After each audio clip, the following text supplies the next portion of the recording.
Hi everyone, welcome to our second episode of Crying in the Cinema. I'm Keshia. And I'm Sam.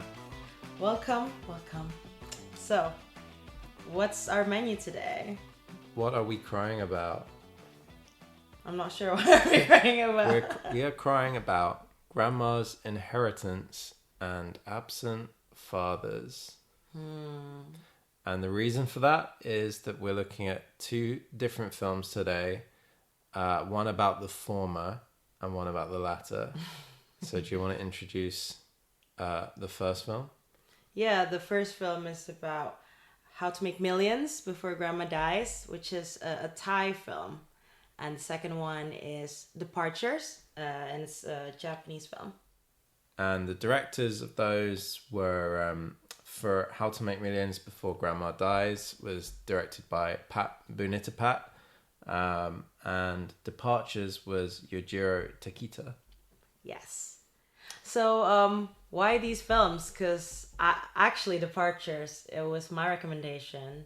I watched it when it came out, like a decade ago. Was it 2008? Because it won Oscar for Best Foreign Film. And it was a big deal. I don't know, like in my family, it was like a big deal to watch that year's winner of a foreign film, an Oscar.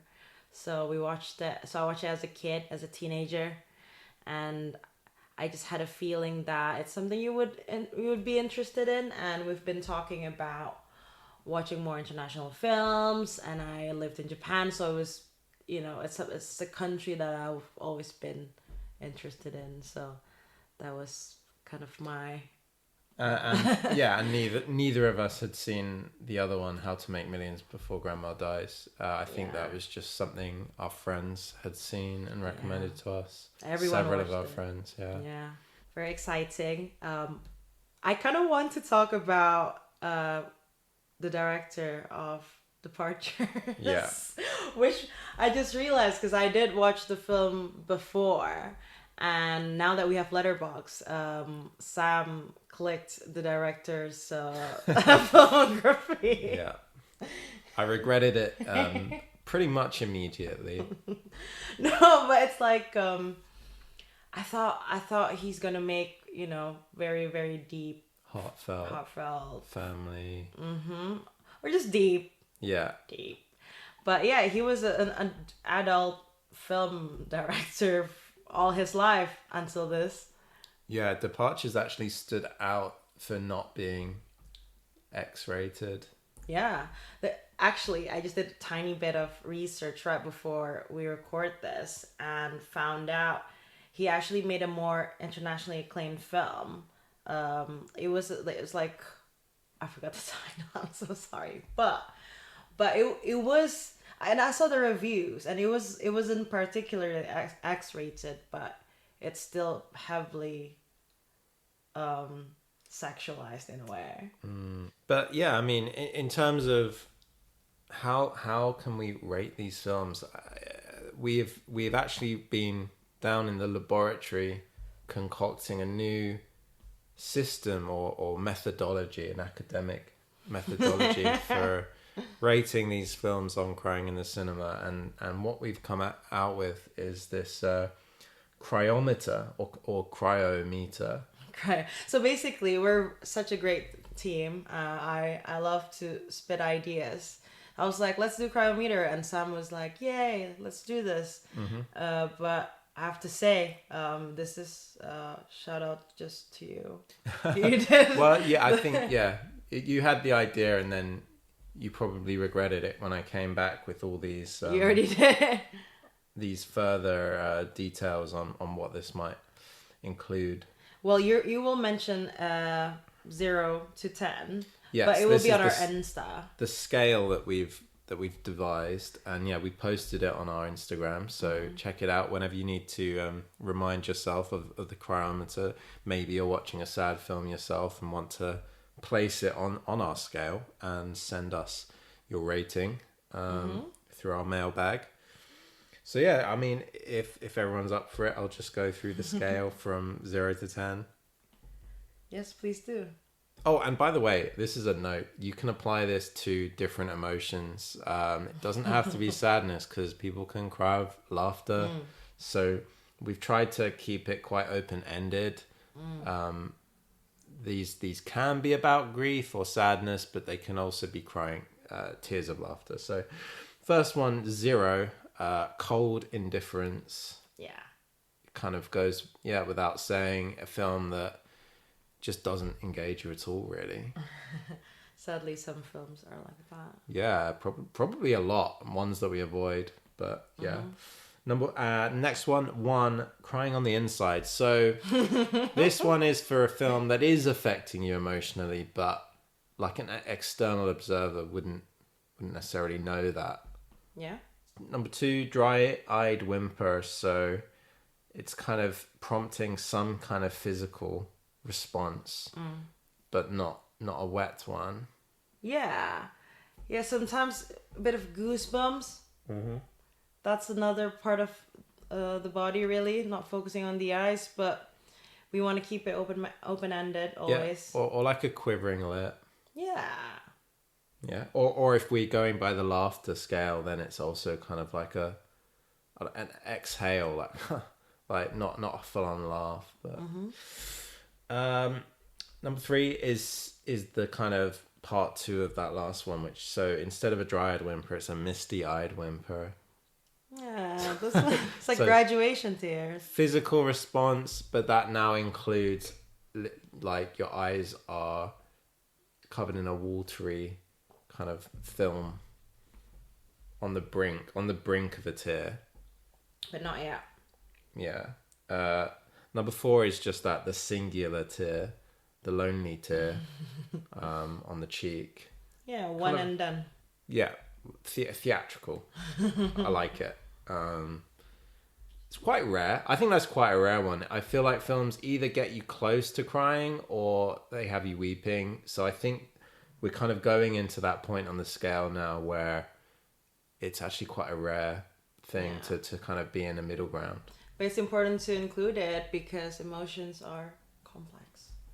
If anyone has had a 4, please do let us know, because I would be very curious to know what film evokes that kind of reaction. Number 5, light sobbing. So I sob all the time. Yeah. 6, puddle of tears. And there was some debate in the studio over whether this is what is left under your chair, or is it like you become a puddle. That's all up to you. That's all up to interpretation. 7, heavy flow. So we're kind of going more into the weeping territory now. Yeah. This is for films where you can't really hold back. Yeah, and the tears just won't stop. But yeah, I think probably still quite sort of isolated in the kind of facial area. But 8 kind of takes us to the next stage, which is weeping beauty. So that's one where maybe your body is shaking a bit as well from the weeping. But why it's still beautiful? Because your skin is moisturized. And glistening. Glistening, yeah. But 9 is where we take a turn to kind of like too much. That's when you become a blubbering mess. And it's kind of like ugly crying. I think that's the phrase that the hip Gen Zs use probably. Yeah. Well, you would know as a hip Gen Z. I took pictures of me when I ugly cry. Yeah, you showed me one today actually. Okay, next one. Last one is howl of raw emotion. And so that is when you literally cannot hold it in. You just sort of scream. I can't even. And I think this one is put on the scale. It's a bit extreme. I think we wanted something extreme for number 10. It's probably not very common. Yeah. Maybe in a horror film. I guess you could, we've talked about crying from sadness and from laughter. I suppose you could apply fear, a fear angle to this as well. Yeah. I haven't jump thought scares. about it. I think we just need to watch more horrors, and soon we'll have. We'll do a we'll do a horror episode. Great. So let's talk about the two films. Which one do you want to talk first? Let's do How to Make Millions, maybe. Yep, sounds good.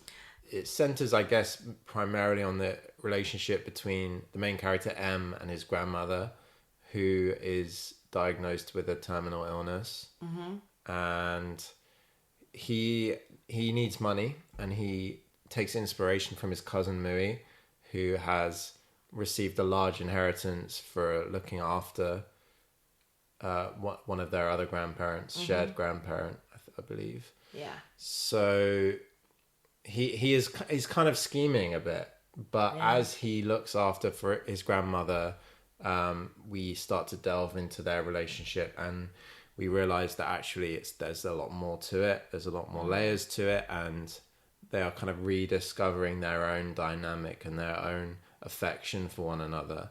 But there is this constant tension between their relationship with the wider family, including family members M wasn't even aware of before, like grandma's brother, and also just cultural expectations and external forces, other people who want to get the inheritance, their methods of trying to get it, and various other obstacles.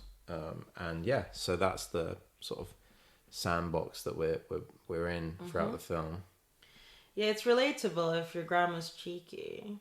She was charmingly cheeky. Like a stand-up.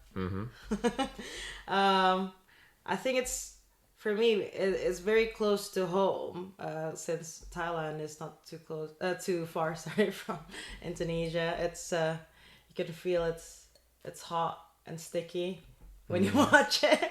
Like, oh, we are definitely in Southeast Asia, and they were successfully showing that tropical set, and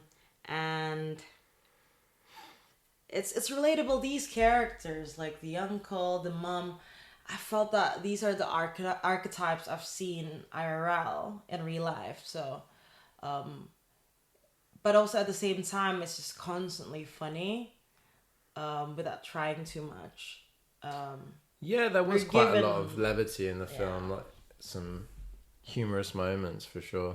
It's film for the people. I think it's easy to understand for many people, I think, and also why it's very popular, and also just a perfect film for crying in the cinema if you really want to highlight the crying part, because it's quite obvious.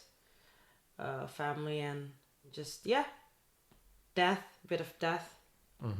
The set is in Thailand. It's a Thai family, but because everyone was like, oh, the Thai culture and everything, which is true, but there's another part that they don't really mention. I mean, these people on Letterboxd, this is about Chinese Thai family, which is shown in the food, the Sunday food they have. And also the grandma said, oh, you don't even speak Chinese. So it's a generational thing. The older generation, maybe the first generation, second generation from China, obviously speak the language. So this is, I think, that really makes it unique, because it's more layered, and like what it is to be a Thai person, or it is to be in a Thai family. I think that generational relationship, grandma and M, who's like a Gen Z uni dropout, it's just so beautiful. The part that is about identity wasn't mentioned much, so I just want to start with that and like put it out there, because before this I did my review, I saw other people's review, and I was like, no one really mentioned this. So. I felt that the women characters usually ended up as the carers, more often than the not. gender thing, and we're rarely thanked for it, which I thought was interesting.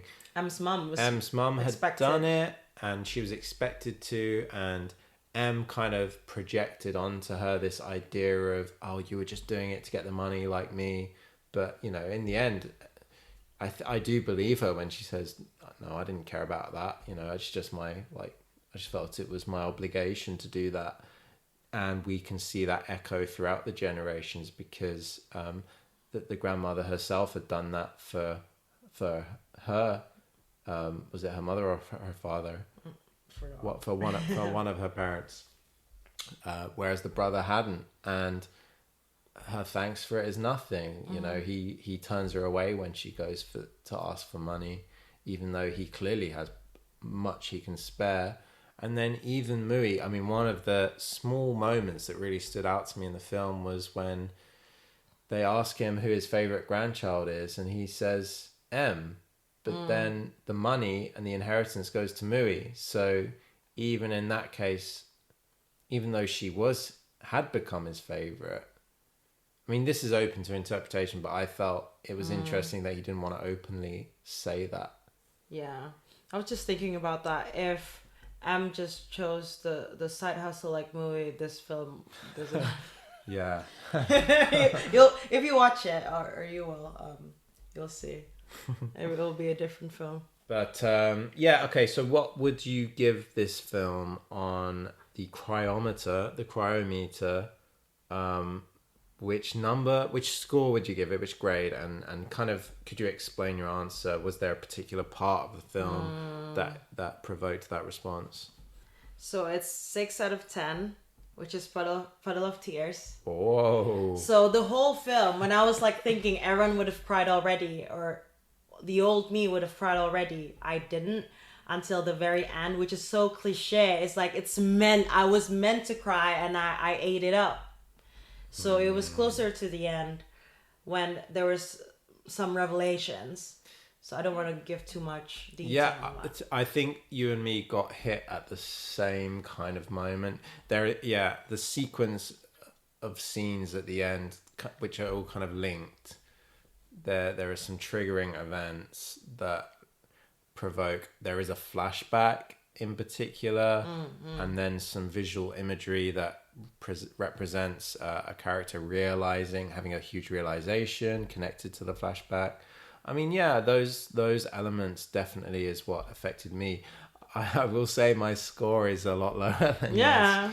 And this will be interesting throughout the podcast, seeing our different scores. But yeah, for me it was a 3, which is still, it's a misty-eyed whimper. So it's literally the highest score before an actual tear. So I was close to crying, but it didn't. I don't know, for some reason it didn't quite push me over the edge, which is surprising, I guess, because it does touch on some of the things that normally do push my buttons. But perhaps I was just in such a buoyant mood that day or something.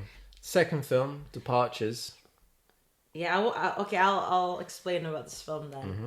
So it's about a cellist, and he's just starting his career. He bought a very expensive cello, and somehow the orchestra was closed, and he had to come back to his hometown, to his late mom's house, brought his wife as well, and just everything changed when he needed to find a job.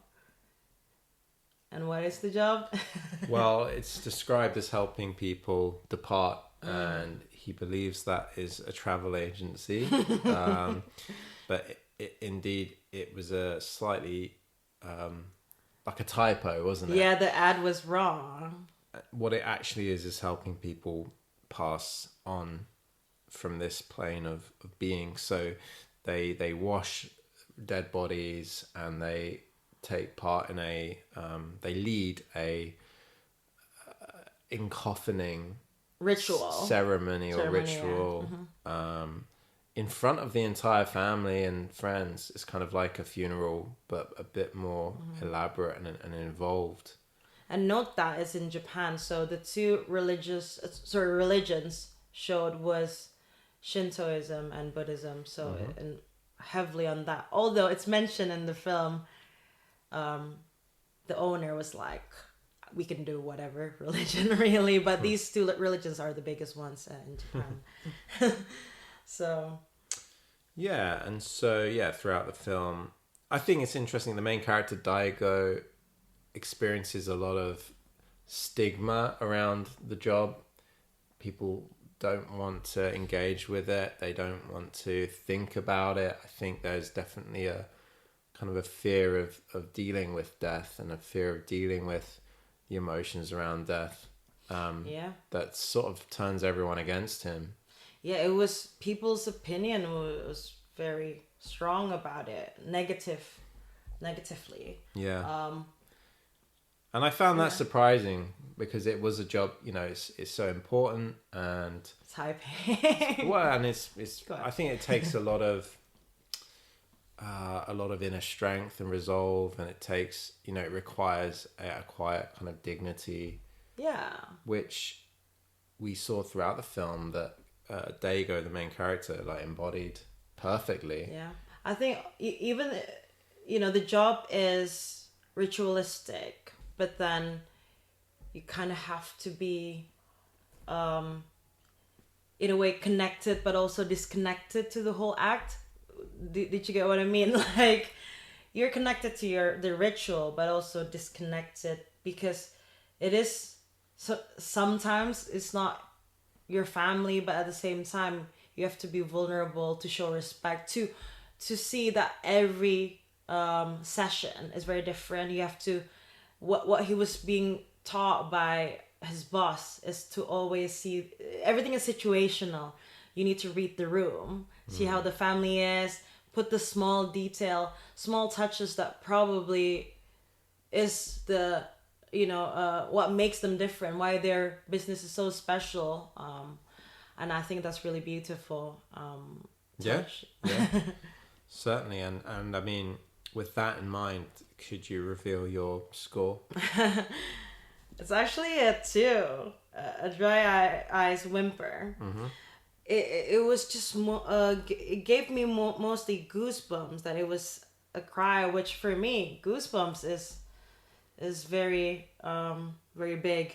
It really affected me really, because how beautiful the send off scenes were.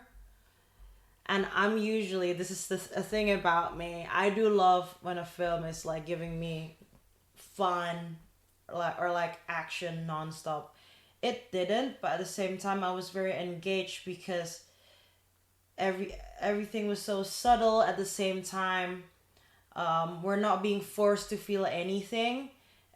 The transition to every scene, to emotion is just beautiful, I think. Yeah, I agree. Yeah, it was quite subtle. There's a lot of subtext in the film, a lot going on beneath the surface. Characters rarely say what's on their mind, which I think is quite different to the other film we're looking at this week. Cultural, I think. yeah, I'm sure it is. Yeah, and note that he went from his big city job orchestra. He moved to a very small town in Japan, so everyone was more traditional, more like judgy in a way. It was shown that way.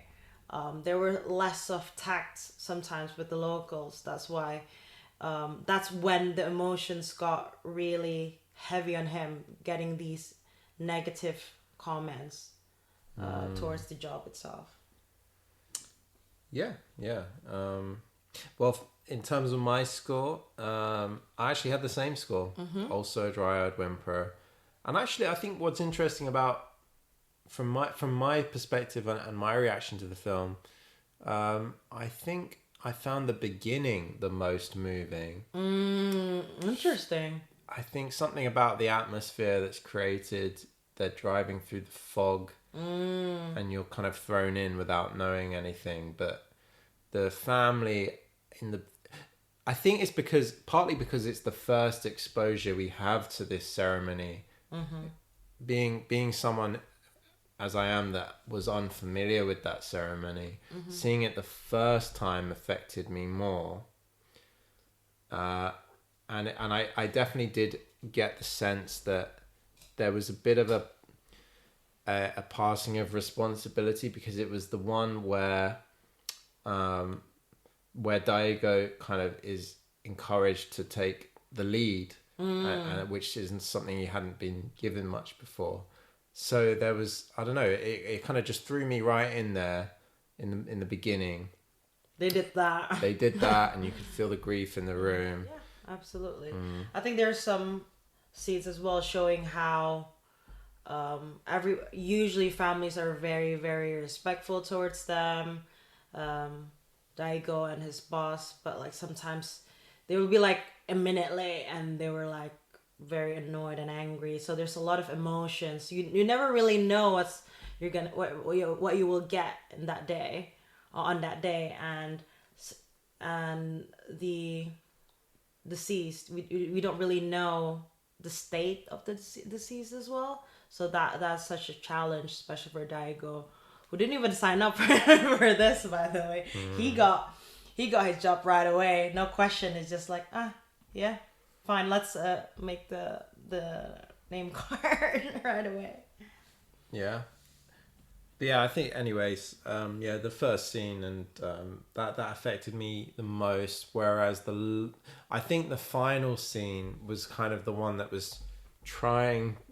I felt like the filmmaker wanted to tug on my heartstrings in the final scene, which had a more of a personal connection to the main character, but for some reason that one didn't hit me. Maybe because we'd already seen the ceremony. So there was a kind of a sudden twist reveal in that last scene, which did hit me, but it was more of a, it made me gasp, but it didn't set the tears off. I think it's a different case for me because I've watched the film before we watched together, so that's why I already knew that. I think why it hit me more in the end is because the whole film I've been immersed into this job and his life, and I felt it was really sad as well when he had some revelation as well, closer to the end. Maybe from the outside you see, he's just being rude and emotional, but it was quite relatable, that shock and confusion sometimes in life. And he's already going through much, and just when he felt at peace with the job, it's that feeling that brings you back to the pain. It was quite sad, but I definitely cried most in the end. Yeah, that's that makes sense. Maybe it will hit me more on a second viewing as well. Right, so in the next segment we have, now that we've discussed our Queerometer ratings for these two films. This is the other one. It's a crossover, because when Sam and I talk about films, we are like, oh my god, if there's a crossover between this and this film, it will be so fun. So we thought, now that we're talking about these two films, we can just do a crossover between How to Make Millions Before Grandma Dies and Departures. Yeah, well, and the segment name is Multiverse of Sadness, which Keshia came up with. I came up with that, and then I forgot what it was. So as we have mentioned, those two films are about family and death, comedy and tragedy as well. So I think this is such an easy crossover to me. Really? Yeah, absolutely. I did have for me, I found the initial idea quite easy, because that there is a connection in terms of the themes of death. But I think after the initial plot idea, I actually struggled to come up with the details. But do you want to want me to start? Kick us off? Yeah. So the grandchild from How to Make Millions, he hires Daigo before Grandma died. Oh, okay, that's interesting. He's cheeky, right? To quote unquote prep Grandma for afterlife in advance, just in case. So he washes her before she dies. No, I mean, it's just like there's. M does that anyway. Yeah, that's the thing. Well, which brings me to my other. I have 3 different ideas on this. Okay. So, because the grandma is a natural stand-up comedian. Mm-hmm. If you want to go crazy on it and SNL about it, it's a scene of grandma being dead. It was all beautiful send off a la departures. But she was actually fake dying just to see who comes to her wedding. Sorry, funeral. What is the wedding? And actually cared for her until she dies. And then Daigo was like, what? Wait, so does she get cremated before they realize that she's still alive? No, not cremated. The send off, because so it's a stage send off. There's no risk of her being. No, that's crazy. That's insane. That would be more of a horror film. No, because Daigo is like, in the end, obviously he did it from the heart, but it was hard. It was quite a transition from him being like, I want to show everyone I'm doing my best, and I think to hire Daigo before she actually dies. Yeah, like putting that house on the market, which he does in that film. Yeah. Similar vibes. Did you say you had another one, a third one? So this is not exact. This is why I mentioned the last time, because it's a crossover, but also it's like a funny kind of zombie land, which is kind of like a list kind of film. Like, so the first one, second one. So it's called like Death as Side Hustle. Okay. So it's like a universe to highlight all the high-paying job death-related, which includes these two films. Dying Grandma, Caretaker. Yep. And Coffiners. Yeah, that sounds good. And we can add more stuff. So it's a universe of Death as Side Hustle. Like the Avengers. Of luxury corporate death services. Yeah. Nice, yeah. So that could work. I feel like that would be a good. Wasn't there that series 6 Feet Under was about funeral directors? I didn't watch that. I haven't seen it either, but apparently it's very good. Maybe that is similar to what you were envisioning. Yeah, maybe. Well, I approached this very differently. I kind of just picked one. I tried to mash the plots together in a. You're crazy. some kind of way. I'll read out my plot. Okay, so Em and Daigo are brothers. What? Which is already a change. I haven't decided whether it's set in Thailand or in Japan. But leave that, I'll leave that up to the listener. They're part of the same family, big family, because it's like both families put together. But this family is fractured. There's been a big row, which has really kind of caused everyone in the family to take sides and turn against each other. But Em and Daigo are the shining beacon of hope because their relationship as brothers is strong. They go into the encoffining business together because they both go broke at the same time. Whenever Daigo's orchestra falls apart, that's the same time Em, fails his Twitch career. Was the problem there. So they both go broke at the same time. And their grandma dies suddenly. So my film's turning it on its head. Grandma dies right in the beginning. No, I love Grandma. But this is going to throw their brotherly relationship into jeopardy because she has left her inheritance in her will she hasn't named a name, but she said, please leave it to my favorite grandchild. Wow! Dun, dun, dun. And Em and Daigo are both in the encoffining business. They both need to do the ceremony.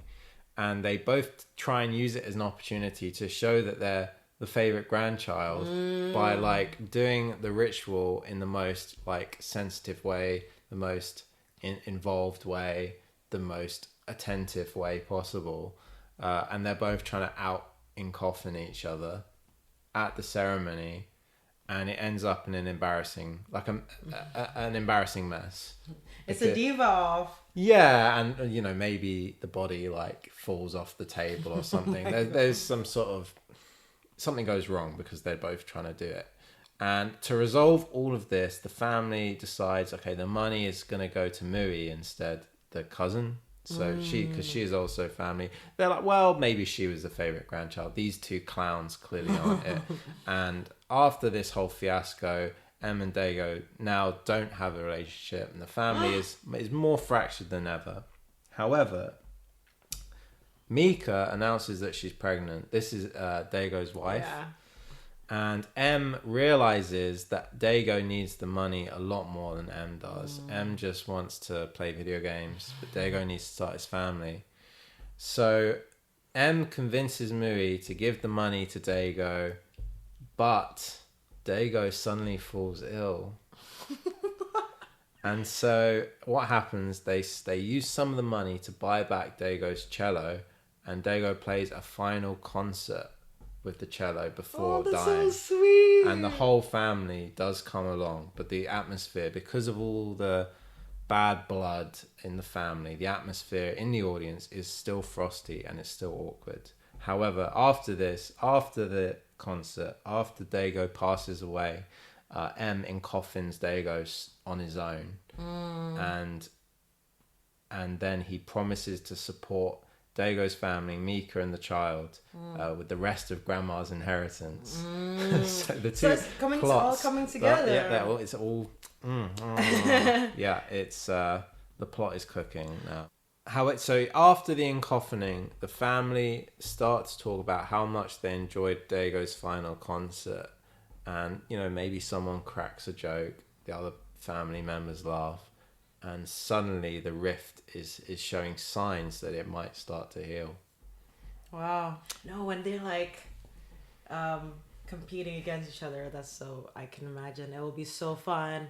Mm-hmm. Plus, when, quite similarly to the Before Grandma Dies, M had that redemption arc as well. Yes. Like, he has a heart. So it's a similar. It mirrors that. Yeah, it mirrors his journey in the film. I guess Dago gets the short end of the stick, but at least he gets his cello back. So something. Well, we haven't really mentioned about that, but Joe Hisaishi was the scorer for Departures, and it was so beautiful. I'm a sucker for classical music. It's just so he. Joe did all the Ghibli films, so if you just want to listen to beautiful music, please watch Departures. Yeah, the music really stood out to me. There's a couple of montages in the film. So amazing. That are very beautiful with the cello music.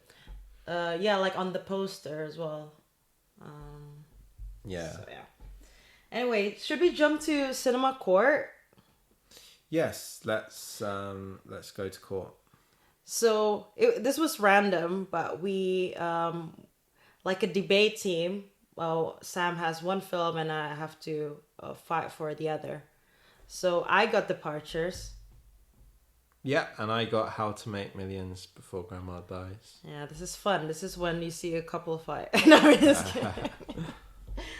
So why is your film better than mine?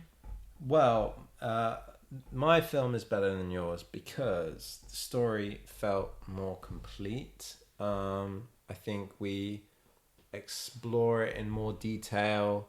The plot, we explore many different areas of the central concept. We explore how the inheritance and death relates to the family, how it relates to the passing on of property, how it relates to, I think, gender as well.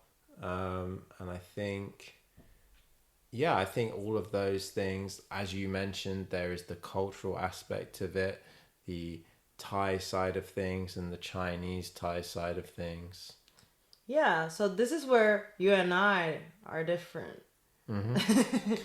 Because I agree with all of that, but I actually don't like to be spoon-fed on telling me what to know from Thai culture, Thai and or Chinese culture.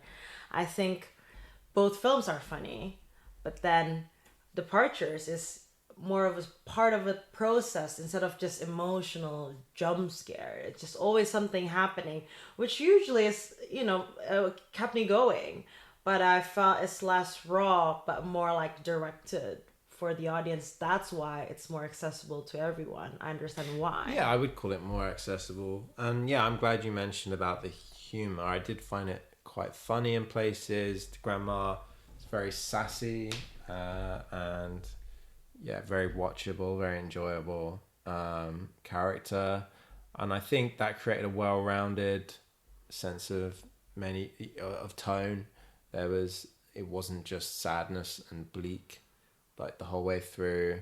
I guess departures had a bit from the colleagues, but I think for me, How to Make Millions